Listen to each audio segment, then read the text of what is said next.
Auto rickshaw ಚಾಲಕರ ವಿವಿಧ ಬೇಡಿಕೆಗಳ ಈಡೇರಿಕೆಗೆ ಒತ್ತಾಯಿಸಿ federation of Karnataka auto rickshaw drivers union ವತಿಯಿಂದ ಮಂಗಳೂರಿನ ಜಿಲ್ಲಾಧಿಕಾರಿ ಕಚೇರಿ ಮುಂಭಾಗದಲ್ಲಿ ಪ್ರತಿಭಟನೆ ನಡೆಯಿತು.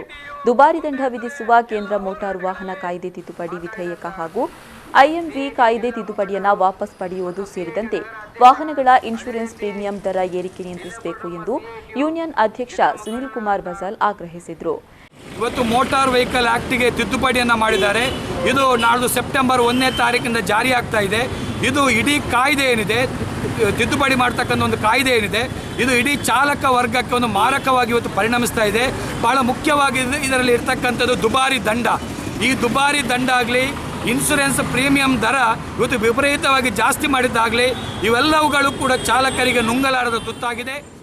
ಈ ವೇಳೆ ಯೂನಿಯನ್ ಪ್ರಧಾನ ಕಾರ್ಯದರ್ಶಿ ಮೊಹಮ್ಮದ್ ಅನ್ಸಾರ್, ಸಾಮಾಜಿಕ ಕಾರ್ಯಕರ್ತ Gerard towers, Stanley ನೊರೊನ್ನ, Krishnappa Gowda ಸೇರಿದಂತೆ ಕಾರ್ಯಕರ್ತರು, ಆಟೋ ಚಾಲಕರು ಪ್ರತಿಭಟನೆಯಲ್ಲಿ ಪಾಲ್ಗೊಂಡಿದ್ದರು.